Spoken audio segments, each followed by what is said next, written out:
दीन को देखकर दीन दयाल के हृदय में दया का उद्रेक होता है। बड़ा न जाने पाए है साहेब के दरबार। दूसरी बात, और जब जाइए भगवान के सन्मुख तो कैसे जाइए? ऐसे जाइए।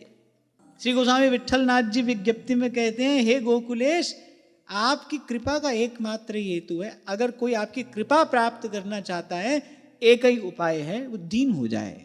दीन होकर कोई आपके सन्मुख जब आता है तब आपके हृदय में दया का उद्रेक होता है। गुरुदास जी कहते हैं ना, जल और प्रेम का एक ही स्वभाव है, उस ओर बह जाते हैं जहां पर निवान होता है। दीन को देखकर दीन दयाल के हृदय में तो कृपा का दया का उद्रेक हुआ। इसीलिए गोस्वामी जी कहते हैं, एहे दरबार दीन को आद।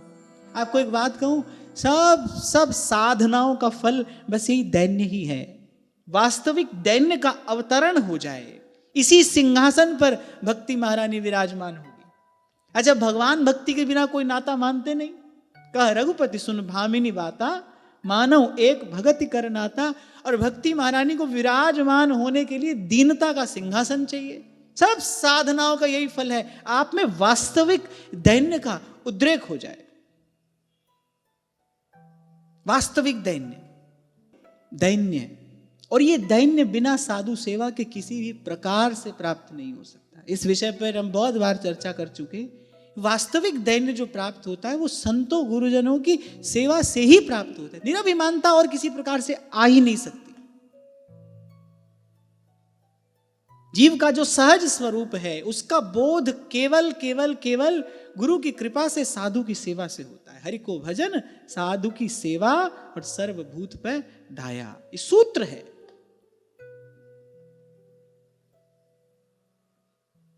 इसको अविलंब अप्लाई करके देखिए, अनुभव करके देखिए। हरि को भजन, साधु की सेवा और सर्वभूत पे ढाया। अब कोई कहे कि सेवा करने के लिए कहां जाएं, किसकी सेवा करें? कहीं जाओ मत, कहीं दौड़ने भागने की आवश्यकता नहीं है। अपने ढूंढे से साधु मिलेगा भी नहीं, अपने ढूंढे से संत मिलेगा भी नहीं। आप सेवा करने के लिए पहले तैयार होइए, आप सेवा करने के लिए पहले तत्पर होइए। अपना अहम, अपना अभिमान खोकर, छोड़कर, जो अवसर आपको जहां आप है वहां मिले, वहीं से सेवा करनी आरंभ करो। जैसे हम कहते हैं ना, जब तक तो गुरु न मिले तब तक क्या करें? तब तक भी जपना तो भगवान का नाम ही है। जिस नाम में प्रीति हो, जिस नाम में निष्ठा हो, जो रुचि हो, उस नाम को जपना आरंभ करो। ऐसे ही संतों गुरुजनों की सेवा में अगर पहुंचना है तो जहां भी आप हो वहीं से सेवा करना आरंभ करो, अहम छोड़कर, अभिमान छोड़कर। मैं आपको बड़ी विनम्रता पूर्वक दोनों हाथ जोड़कर ये बात कह रहा हूं कि सत्य के कांच से देखोगे, कुछ नहीं है, हम कुछ भी नहीं, क्षुद्र जीव है, तुच्छ, कोई सामर्थ्य नहीं है इसकी। तिनका बयार के बस।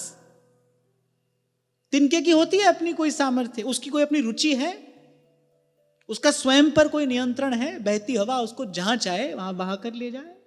तिनका बयार के बस। ऐसे जीव की कोई सामर्थ्य नहीं है। खूब हम ब्रह्मास्मि करते रहो, कुछ नहीं होता इससे।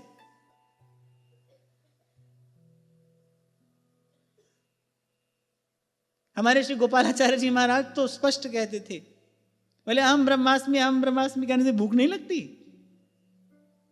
सबसे पहली चीज क्या है? भूख नहीं लगती। ब्रह्म को तो भूख नहीं लगती। तुम कहते हो हम ब्रह्मास्मि, तुमको भी नहीं लगनी चाहिए। बोले भूख नहीं जाती। फिर वो तो एक प्रसंग सुनाया करते थे, हमारी कुटिया में एक महात्मा आकर रुक गए, बड़ी विनती उन्होंने की। अब सन्यासी महात्मा थे, वेदांती थे, रुक गए। अब संत के पास जब कोई आएगा तो थोड़ी चर्चा का होना स्वाभाविक है। अब स्वामी जी तो परम वैष्णव, भगवत प्राप्त महापुरुष थे, भगवान की भक्ति उनका सर्वस्व। अब वो वेदांती महात्मा रहे होंगे, वो कुछ अपनी बात कहने लगे। जैसे काकभुसुंडी जी और लोमस ऋषि का परस्पर संवाद हुआ ना, ऐसे वो अपनी बात कहने लगे। अच्छा, भक्त का एक स्वभाव होता है, वो ये जानता है कि इस प्रकार के तर्क वितर्क का, वाद विवाद का कोई परिणाम तो आता नहीं, केवल समय नष्ट होता है। स्वामी जी मुस्कुरा कर रह गए, अपनी सेवा में लग गए, उनकी व्यवस्था कर दी। अब ठाकुर जी ने जाने क्या लीला की, अब रात को जाने उनको क्या दिखाई पड़ा। ऊपर कुटिया में रुके थे और वो तो गिरते पड़ते लड़खड़ाते भूत भूत भूत गए थे, नीचे आए।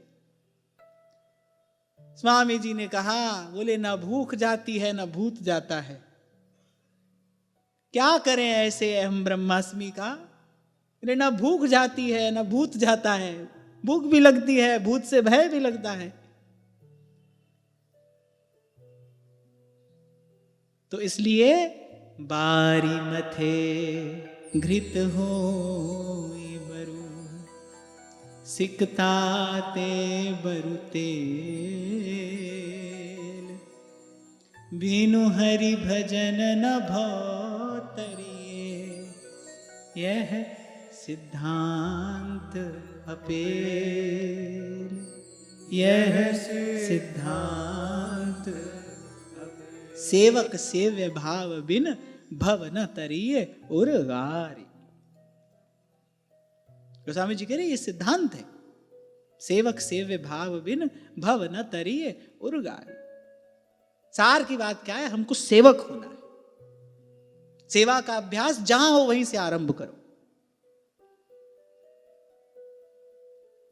जब अवसर दें प्रभु, जैसा अवसर दें सेवा करो।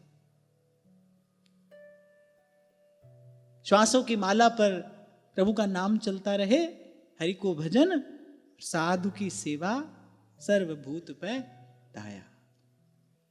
तो सबसे पहले तो भक्त की ओट हो, फिर ऐसा भाव हो।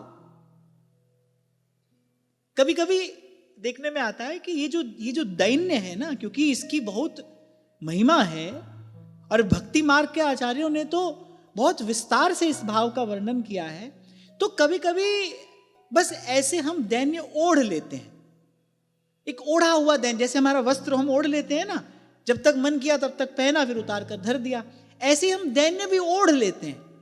भगवान के सामने गए, किसी ज्यादा बड़े शिष्ट हैं हम, तो किसी संत के सामने गए तो दैन्य ओढ़ लिया, फिर जब व्यवहार में उतरे तो बाप रे बाप, तच्छिन केश गहंत मुष्टि हनि, सेवक जी महाराज कह रहे, फिर वो सब दिखाई पड़ता है। तो पता चल जाता है ये सब ओढ़ा हुआ दैन्य है।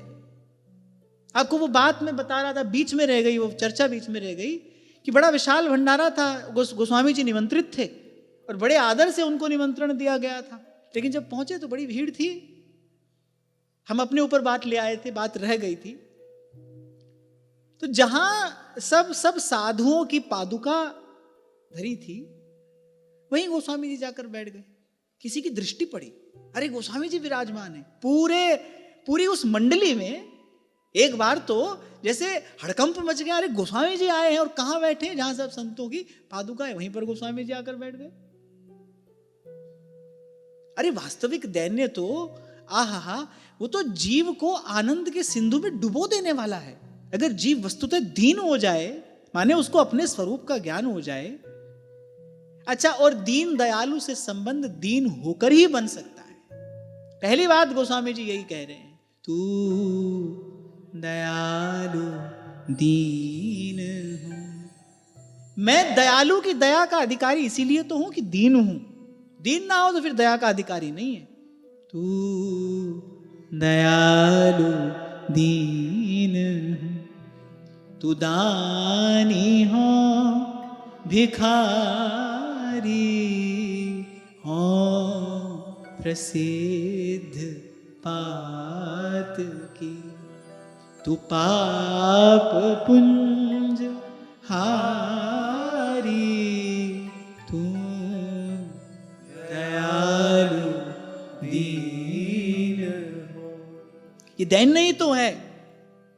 गोस्वामी जी घोषणा कर रहे हैं, घोषणा पूर्वक ये बात कह रहे हैं, हो प्रसिद्ध पातकी, तू पाप पुंजहारी, हो प्रसिद्ध पातकी। तो अरे उनसे जाकर कहोगे मैं पापी हूं, मैं पतित हूं, तभी तो पतित पावन पवित्र करेंगे। हम मानने को ही तैयार नहीं है। वो लगता है हमसे बड़ा पुण्यात्मा कौन होगा। अरे कितनी सेवा हमने की है, किस किस की सेवा हमने की है। मैं कहता हूं एक बार स्वयं को अकेला खड़ा करके देखो, क्या कर सकते हो। सेवा भी जो करते हो, सेवा का साधन कहीं से कोई उपलब्ध कराता है ना। क्या कर सकता है जीव अकेला, क्या। अरे किसी को भोजन भी करा रहे हो तो सामग्री प्रकृति ने प्रदान की है ना, दिया है ना किसी ने कुछ। इसलिए तुद आ गए अरदास हमारी, और जीव पिंड सब तेरा, कहो नानक सब तेरी वड्याई, कोई नाम न जाने मेरा। वैसे करने को यहां कुछ है नहीं, प्रभु जो करा ले सो करा ले, उनकी राजी उनकी इच्छा। निमित्त मात्रम भव सव्य साचिन।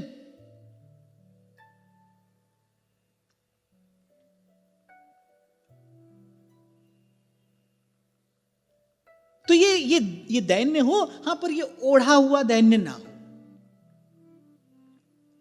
ये ओढ़ा हुआ दैन्य ना हो कि कहीं पर दीन हो गए, कहीं पर दीन होगा, कहीं पर महाराज बनकर बैठे। ऐसा ओढ़ा हुआ दैन्य ना हो। दीन तो दीन है। श्रीमद् भागवत में आगे आप श्रवण करेंगे, कूकर सूकर सबको साष्टांग दंडवत प्रणाम करे। भक्तमाल में एक वेशनिष्ठ राजा का प्रसंग आता है। कोई भी वैष्णव वेशधारी जाता था तो राजा उच्च सिंहासन पर उनको बैठाकर उनका चरणामृत ग्रहण करते थे, षोडशोपचार उनका पूजन करते थे। वेशनिष्ठ राजा। अब जो विमुख लोग थे उनको उपहास करने की सूझी। उन्होंने एक दिन एक गधे के गले में कंठी बांध के उसके माथे पर वैष्णव तिलक लगाकर भेज दिया। अब देखते हैं अब क्या करते हैं। पर राजा की निष्ठा सच्ची थी। उन्होंने उसी रीति से उस गधे का भी चरणामृत लिया, और जैसी पूजा वो अन्य वैष्णवों की करते थे वैसी ही पूजा उनकी भी की। सच्ची निष्ठा है। ऐसे ही हमारा दैन्य सच्चा हो। कहते रहते हैं लोग, अरे महाराज हम तो कुछ भी नहीं है, हम क्या हैं, सब प्रभु की कृपा है, और भीतर बड़ा बवाल भरा रहता है, मौका पाते ही फट पड़ता है वो। ऐसा ना हो। और यदि दैन्य है फिर किसी प्रार्थना स्तुति की आवश्यकता नहीं है। यही मैं आपको निवेदन करना चाह रहा हूं। अब देखो किसने स्तुति की, मैं कहूंगा किसने स्तुति नहीं की। जितने प्राणी संसार के सबने आकर भगवान की स्तुति कर दी, भगवान ने एक शब्द नहीं सुना। गरजते रहे नृसिंह भगवान। लक्ष्मी जी तक पास जाने में भयभीत हैं। प्रहलाद जी सहजता से भगवान के पास चले गए, प्रणाम किया। प्रहलाद जी के प्रणाम मात्र से भगवान संतुष्ट हो गए, प्रसन्न हो गए, हर्षित हो गए, कृपा करने को आतुर हो गए। क्यों? क्योंकि उस प्रणाम में क्या है? उस प्रणाम में वास्तविक दैन्य है। उसी की याचना श्री गोसाई विठल नाथ जी श्री गोवर्धन नाथ से करते हैं। आप सुनिए क्या कह रहे हैं। हे नाथ, आपकी कृपा का हेतु एकमात्र दैन्य है। आप ये नहीं देखते किस कौन से कुल से कोई है, इसकी जाति क्या है, ये पढ़ा लिखा है कि नहीं पढ़ा है। आप तो दीन पर दया करते हैं, आप तो पतित को पावन करते हैं। अच्छा, भगवान के नाम से वैसे तो ये स्पष्ट ही है, दीन दयाल, यही तो कहा जाता है उनको। दीन दयाल सुने जब ते, पतित पावन। पुण्य पावन तो कहीं नहीं कहा है, पतित पावन है, पतित को पावन करते हैं। गोस्वामी जी तो यहां तक कहते हैं बिरद हेतु। अब क्योंकि भाई आपका नाम प्रसिद्ध हो गया है, पतित पावन आपका नाम प्रसिद्ध हो गया है, अब आपको क्या करना पड़ता है या आप करते हैं, बिरद हेतु पुनीत परिहर पामरन पे प्रीत। अब जब दरबार खुलता है आपका, पापी भी आते हैं, पुण्यात्मा भी आते हैं, धर्मात्मा भी आते हैं, दुरात्मा भी आते हैं। जब दरबार खुलता है तब आप क्या कहते हैं? बोले सबसे पहले पापियों को लाओ।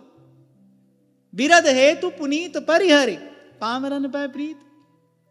भगवान के नाम से ही स्पष्ट है, वो तो दीन दयालु हैं, पतित पावन हैं। केवल दैन्य से भगवान प्रसन्न हो गए। यहां हमको ये बड़ी महत्वपूर्ण बात प्राप्त हो रही है। भगवान को प्रसन्न करने के लिए किसी साधन विशेष की आवश्यकता नहीं है। ये वास्तविक दैन्य हमको प्राप्त हो जाए। श्री गोसाई विठल नाथ जी यही कह रहे हैं, आपकी कृपा का हेतु एकमात्र दैन्य है। और अपने लिए क्या कह रहे हैं? और न तदस्ति ममाण वपि, और कह रहे प्रभु मुझ में वो दैन्य अणु मात्र भी नहीं है। ताम कृपाम कुरु राधेश यथा तद्दैन्यमाप्नुया, मुझ पर कृपा करिए, मुझ पर कृपा करिए, मैं इस दैन्य प्रसाद को प्राप्त करूं, ये दैन्य मुझे प्रदान करिए। ये जो सूक्ष्म अहम है ये छूटता नहीं, ये जाता नहीं, मिटता नहीं, इससे पिंड छूटता नहीं, आप कृपा करिए माधो, यह प्रसाद अब पाऊं,